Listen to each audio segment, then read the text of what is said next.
Hello future leaders. Imagine कीजिए एक steel mill हो झारखंड के अंदर, या फिर एक डेटा सेंटर जो कि बैंगलोर के अंदर हो, या फिर मान लीजिए आप खुद एक इंडस्ट्रियलिस्ट हैं, आपकी छोटी मोटी इंडस्ट्री है।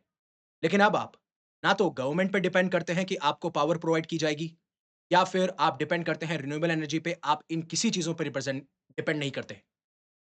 और यही प्लान बना रहा है इंडिया, जिसे मैं कह रहा हूं इंडिया का सबसे बड़ा न्यूक्लियर प्लान, जो कि पूरे के पूरे इंडिया को चेंज कर देगा फॉरएवर। और जो बहुत बड़ी ताकतें हैं, जैसे वो यूएस हो, रशिया हो, चाइना हो, जो लगातार काम कर रही हैं हर एक सेक्टर में। क्योंकि आप कोई भी सेक्टर उठा लीजिए, वहाँ पे एनर्जी वाइज़ आपको सिक्योर होना बहुत ज़रूरी है। तभी तो आज हम बोलते हैं कि मिडल ईस्ट या फिर वेनेजुला या फिर कोई भी ऐसा नेशन, जहाँ से ऑयल की सप्लाई होती है, वो क्यों इतनी इम्पोर्टेंट हमारे लिए हो जाती है? क्योंकि वहाँ से इलेक्ट्रिसिटी प्रोड्यूस होती है, वो इलेक्ट्रिसिटी काफ़ी सारी इंडस्ट्रीज़ के अंदर जाती है, हमारे घरों को पावर देती है, पता नहीं व्हाट नॉट। इसीलिए ये जो स्टेप लिया जा रहा है इंडिया के द्वारा, मैं इसे कहता हूं इंडिया का न्यूक्लियर रिवॉल्यूशन।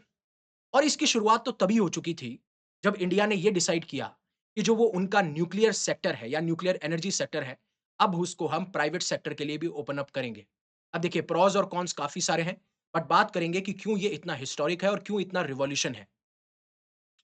अब इसमें यह डिसाइड किया जाएगा कि प्राइवेट इन्वेस्टमेंट पहली बार तो न्यूक्लियर एनर्जी सेक्टर में इन्वेस्ट करेगा। और इसके तहत एक सबसे इंपॉर्टेंट कंपोनेंट वो है भारत एसएमआर इनिशिएटिव, यानी भारत स्मॉल मॉड्यूलर रिएक्टर।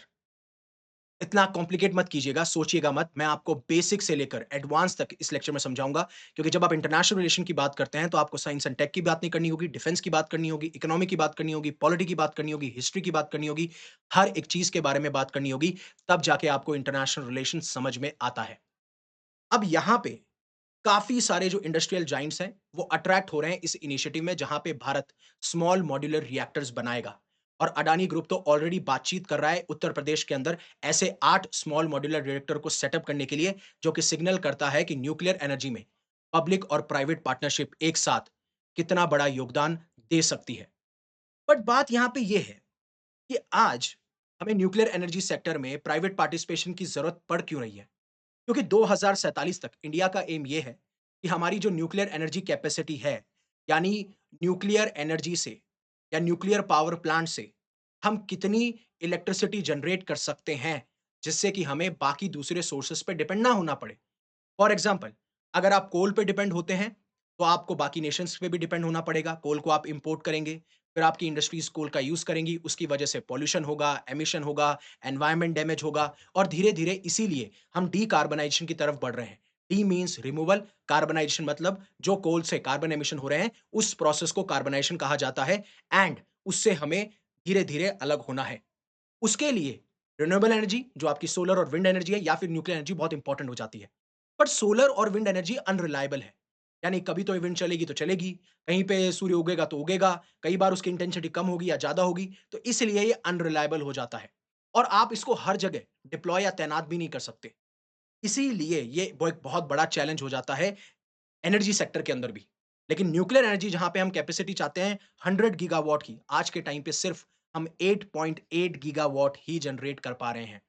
तो ये बहुत बड़ी छलांग होगी, और उसके लिए भारत एसएमआर एक सबसे इंपॉर्टेंट कंपोनेंट है, जो हमें टारगेट अचीव कराएगा 2047 तक। और दूसरा सवाल ये भी है कि ये गवर्नमेंट अकेली नहीं कर सकती। जो इन्वेस्टमेंट इसके अंदर चाहिए, बताया जाता है कि जो एस्टिमेटेड इन्वेस्टमेंट है वो है 19.28 ट्रिलियन। अब अकेली सरकार तो इतना इन्वेस्टमेंट कर नहीं सकती। फिर आपको ये एसएमआर बनाने में टाइम भी कम चाहिए। अगर प्राइवेट लोग आएँगे तो वो एफिशिएंसी के साथ काम करेंगे, प्रोडक्टिविटी के साथ काम करेंगे, जल्दी काम होगा, जल्दी स्मॉल मॉड्यूलर रिएक्टर्स को लगा सकते हैं। मान लीजिए कि ये बिल्डिंग आपने खड़ी कर दी। इसके अंदर आप अपना ऑफिस चला रहे हैं या फिर आपने रेंट पे दे रखा है, और आप एक छोटा-सा एसएमआर इसी बिल्डिंग के पास में लगा सकते हैं, जो पूरी की पूरी बिल्डिंग को पावर अप कर सकता है। है ना अमेजिंग? इसीलिए ये इंडिया का ऐसा न्यूक्लियर प्लान है जो कि पूरे के पूरे विश्व को चेंज कर देगा। अब जब मैं बात करता हूँ स्मॉल मॉड्यूलर रिएक्टर की, इससे आप समझते क्या हैं? देखिए, अगर आप नॉर्मल रिएक्टर की बात करेंगे तो वो 700 से 1000 मेगावाट के होते हैं। अब अगर आपको नहीं पता है मेगावाट का मतलब क्या है, तो मेगावाट इलेक्ट्रिकल एक मेजरमेंट होता है, जिससे हम ये मेजर करते हैं कि एक पावर प्लांट ग्रिड तक कितनी इलेक्ट्रिसिटी सप्लाई कर रहा है, राइट? और उसको मेजर किया जाता है मेगावाट के अंदर। अब जो लार्ज रिएक्टर्स होते हैं वो 700 से 1000 मेगावाट के होते हैं, वहीं पे स्मॉल रिएक्टर इसलिए कहा जा रहा है कि इसकी पावर कैपेसिटी कम है, यानी इसकी पावर कैपेसिटी 300 मेगावाट है। और ये इतना कॉम्पैक्ट है, इतना छोटा है, आप इसको कहीं पे भी ट्रांसपोर्ट कर सकते हो, किसी भी लोकेशन पे इसको इंस्टॉल किया जा सकता है, जो लार्ज रिएक्टर के साथ में दिक्कत आती है। क्योंकि आपका अगला सवाल यही होगा कि लार्ज रिएक्टर जब 1000 मेगावाट तक आपको एनर्जी सप्लाई कर सकता है, इलेक्ट्रिसिटी सप्लाई कर सकता है, तो why to go for small modular reactors? क्योंकि लार्ज रिएक्टर्स को आप सप्लाई नहीं कर सकते, ट्रांसपोर्ट नहीं कर सकते एक जगह से दूसरी जगह। फिर उसके बाद में लार्ज रिएक्टर्स में दिक्कत और बहुत ज़्यादा भी आती है। फॉर एग्ज़ाम्पल जो इनका कंस्ट्रक्शन होगा वो 10-15 सालों तक चलेगा, ये बहुत ही कम टाइम में कंप्लीट हो जाएगा। फिर उसके बाद में डिलेज़ भी देखने को मिलेंगे, सेफ्टी इश्यूज़ ज़्यादा होगा, लैंड को ज़्यादा एक्वायर करना पड़ेगा जिसकी वजह से आपको काफ़ी बार प्रोटेस्ट भी देखने को मिल सकते हैं। ये सारे इश्यूज़ स्मॉल मॉड्यूलर रिएक्टर में नहीं आएँगे। हैं स्मॉल बट है गेम चेंजिंग, है बहुत बड़ी चीज़। दूसरी चीज़, व्हाई इट इज़ मॉड्यूलर? आपने अपने किचन्स देखे होंगे, काफ़ी सारे मॉड्यूलर किचन्स होते हैं जहाँ पे आप ड्रॉर लगाते हैं, बहुत सारी चीज़ें करते हैं, तो उसमें होता क्या है? एक जगह पे लोग आते हैं, कारपेंटर लोग, वो फिर उसके बाद में उसको असेंबल करते हैं, सेटअप करते हैं और लगाते हैं। ऐसा ही इनको फैक्ट्रीज़ में सेटअप किया जाता है, फिर इनको असेंबल किया जाता है साइट के ऊपर एंड देन उसके बाद में इनका इस्तेमाल होता है। और रिएक्टर इसलिए क्योंकि न्यूक्लियर फ्यूज़न को हार्नेस करने के लिए, यानी एक होता है न्यूक्लियर फ्यूज़न जो कि आपको सन में देखने को मिलता होगा जहाँ पे आपको हीलियम के टुकड़े देखने को मिलते हैं। सॉरी, जहाँ पे मर्ज होते हैं हीलियम के टुकड़े या हीलियम के एटम्स। बट वहीं पे न्यूक्लियर फ्यूज़न की अगर आप बात करेंगे, तो इसमें आपको डिसइंटीग्रेशन देखने को मिलेगा जिसकी वजह से हीट प्रोड्यूस होती है एंड देन आपको उसकी वजह से इलेक्ट्रिसिटी देखने को मिलती है।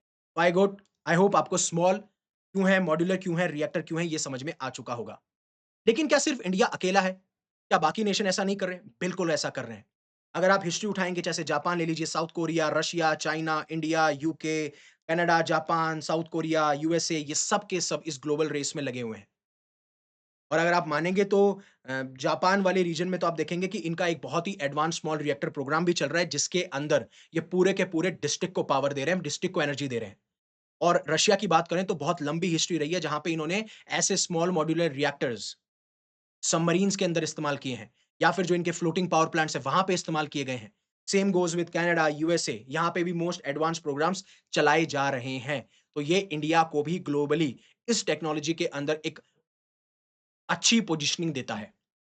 बट इसके एडवांटेज क्या हैं? देखिए, जो लार्ज मॉड्यूलर रिएक्टर के डिसएडवांटेज थे, वो इसके एडवांटेज बन जाते हैं, बट इसके साथ-साथ में इसके कुछ और एडवांटेजेस भी हैं।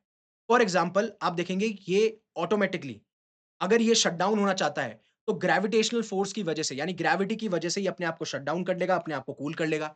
ऑब्वियस सी बात है स्मॉल है तो लोअर कॉस्ट है और जल्दी से हम इसको फास्टली इसको डिप्लॉय कर सकते हैं बिकॉज़ इतना इसका ह्यूज साइज़ नहीं होगा जिसको आराम से यहाँ से वहाँ पहुँचाया जा सकता है। फ्लेक्सिबिलिटी इसकी बहुत अच्छी है बिकॉज़ बहुत ही कम जगह घेरता है। इसको बहुत ज़्यादा बनाया जा सकता है, धीरे-धीरे इसकी जो डिमांड है या फिर धीरे-धीरे अगर एनर्जी डिमांड बढ़ती है, तो स्मॉल मॉड्यूलर रिएक्टर को बड़ा भी बनाया जा सकता है और क्लीनर और ज़्यादा एफिशिएंट है। बट बात ये है कि ये इंडिया को कैसे चेंज करेगा? ठीक है सर, आपने बता दिया इंडस्ट्रीज़ को पावर देगा, बहुत सारे सेक्टर्स को और पावर देगा, मिल हो गई, डेटा सेंटर हो गए, ठीक है। लेकिन आप इसकी अगर कैपेबिलिटी को जानें, तो चाहे से डीप सीज़ हों, उसमें आप सबमरीन्स की बात करें या डीप स्पेस हो, चाहे से आप एक्सप्लोरेशन की बात करें, जो स्पेस में एक्सप्लोरेशन होते हैं, फॉर एग्ज़ाम्पल मून का एक्सप्लोरेशन हो रहा है, किसी और प्लैनेट का एक्सप्लोरेशन हो रहा है, जहाँ पे आपको काफ़ी लंबे समय तक रहना है, तो यहाँ पे काम आते हैं ये स्मॉल मॉड्यूलर या कॉम्पैक्ट रिएक्टर्स। और अगर आपको इसके प्रूफ चाहिए, तो आपको पहले देखना पड़ेगा ये जो रिएक्टर टेक्नोलॉजी है कोई नई नहीं है। इसको 70 सालों से रिफाइन किया जा रहा है, स्पेशली न्यूक्लियर पावर्ड सबमरीन्स के अंदर। और ये डेवलपमेंट आपको यूएस में देखने को मिला था 1940s में, फिर यूएस और सोवियत जो है सबमरीन जो हैं, इसी टेक्नोलॉजी के ऊपर ऑपरेट होती हैं। सबसे बड़ा फ़ायदा क्या होता है सबमरीन को पावर लेने के लिए कई बार जो एयर डिपेंडेंट सबमरीन्स होती हैं, वो आती हैं ऊपर की तरफ एंड देन आपको व्हेल जैसा स्ट्रक्चर मिलेगा, जहाँ पे उनका एक ऐसा एक आप कह सकते हैं कंपोनेंट जो है वो बाहर निकला होता है, जो एयर सक इन कर रहा होता है जिससे कि उसको एनर्जी मिल सके। अगर अब आप न्यूक्लियर पावर्ड हैं, आप न्यूक्लियर एनर्जी से चल रहे हैं, तो ऑब्वियस सी बात है आप अंदर भी रहेंगे और आपको कोई भी डिटेक्ट नहीं कर पाएगा। It will be difficult for enemies to detect your submarines. और ऐसा कहा जाता है कि 25 साल की जो ऑपरेशनल लाइफ है तब तक भी आपको रिफ्यूलिंग करने की ज़रूरत नहीं है। और ये technology USA, Russia, China, UK, France, India in सब के पास में है। तो ऐसा नहीं है कि कोई चीज़ नहीं है। सेकंड बात ये स्ट्रैटेजिक एज देती है मॉडर्न मिलिट्री के अंदर भी। चाहे से आपके एयर डिफेंस रडार्स हों या फिर ऑपरेटिंग बेसेस हों जो माउंटेन्स में काम कर रहे हैं, जंगल्स में काम कर रहे हैं, जहाँ पे आप देख सोच भी नहीं सकते कि आपको पावर कहाँ से मिलेगी, इंजन कहाँ से मिलेगा। वहाँ पे भी आपको काम आएगा। कोई ह्यूमैनिटेरियन मिशन हो वहाँ काम आएगा, नेवल पावर आपको बढ़ानी हो वहाँ काम आएगा। और इवन एक केस स्टडी के बारे में बात करूँ तो यूएस का एक डीओडी का प्रोजेक्ट है, प्रोजेक्ट पेले, जो कि इतने छोटे रिएक्टर्स को डेवलप कर रहा है, मतलब मोबाइल के फॉर्म में रिएक्ट कर रहा है जिसको कहीं भी ट्रांसपोर्ट किया जा सकता है। फॉर एग्जाम्पल, आपके काफ़ी सारे लोग एक ऑपरेशन के लिए गए हैं, उनके पास में मोबाइल रिएक्टर है बहुत छोटा-सा, उसको आप ले जा रहे हैं एंड देन वहाँ पे जो भी आपको एनर्जी की रिक्वायरमेंट है, आप फुलफिल कर पा रहे हो। Same goes with your airplane, same goes with your cars, जहाँ पे भी आपको एनर्जी की रिक्वायरमेंट है, हर जगह ये माइक्रो रिएक्टर्स काम कर सकते हैं और इसीलिए ये इंडिया की इंडस्ट्री को भी रिवॉल्यूशनाइज़ करेंगे। फॉर एग्जाम्पल, जैसे आज इंडस्ट्रीज़ कार्बन पे डिपेंड करती हैं, जिसकी वजह से आपको कार्बन एमिशन देखने को मिलता है, धीरे-धीरे वो कम होगा, स्पेशली वो सेक्टर्स जो कि एनर्जी पे ज़्यादा डिपेंड करते हैं, steel, chemical, fertilisers and what not. दूसरा, स्पेशली आप क्या करते हैं कि काफ़ी बार आप कोल पे डिपेंड कर रहे हैं, आप सोलर एनर्जी पे, विंड एनर्जी पे डिपेंड कर रहे हैं। इस पे अगर आप डिपेंड करेंगे तो आपको मिलेगा डिस्पैचेबल पावर। डिस्पैचेबल पावर मतलब पावर ऑन डिमांड। आप अभी डिमांड करेंगे, आपको अभी मिलेगा। आपको ज़्यादा रुकने की ज़रूरत नहीं है, किसी पे डिपेंड होने की ज़रूरत नहीं है। सेम आप इसको रिमोट कम्युनिटीज़ या रिमोट प्लेसेस पे भी लगा सकते हो। फॉर एग्ज़ाम्पल, किसी आइलैंड पे जहाँ पे इलेक्ट्रिसिटी के नेटवर्क अभी तक नहीं पहुँचे हैं, किसी रिमोट विलेजेस पे, हर जगह आप इसका इस्तेमाल कर सकते हो, स्पेशली वाटर सिक्योरिटी में भी। जहाँ पे आप डीसैलिनाइज़ेशन प्लांट्स लगाते हो, जिससे आप सॉल्ट को रिमूव कर रहे होते हो वाटर से। तो इन सारी जगहों में आप नेशन को पावर कर रहे हो कॉर्नर टू कॉर्नर। हर एक नुक्के पे आप ये चीज़ कर सकते हो।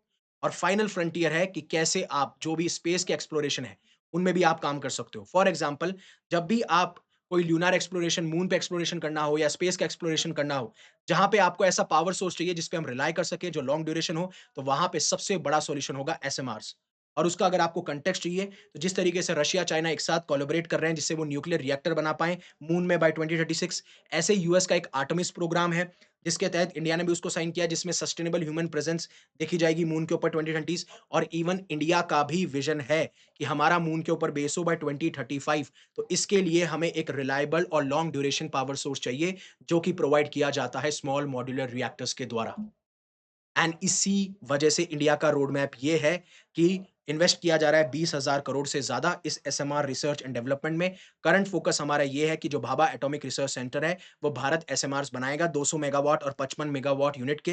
एंड 2023 तक हम चाहते हैं कि 5 ऐसे ऑपरेशनल एसएमआर्स बनाए जा सकें, जिससे जो क्लीन एनर्जी की रिक्वायरमेंट है या जो इंडस्ट्रियल रिक्वायरमेंट है, वो पूरी की जा सके और हर एक सेक्टर को पावर अप किया जा सके।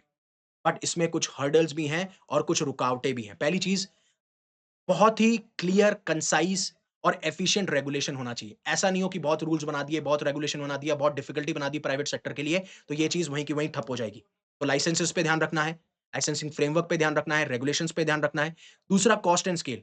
इनिशियल कॉस्ट बहुत महँगी आएगी क्योंकि अभी टेक्नोलॉजी नई-नई है, उसके ऊपर बहुत ज़्यादा रिसर्च लगेगा, डेवलपमेंट होगा एंड देन यूनिट्स बन के आएँगी। इसीलिए हमें ज़्यादा से ज़्यादा यूनिट्स बनानी है जिससे कि कॉस्ट इफेक्टिवनेस आ सके।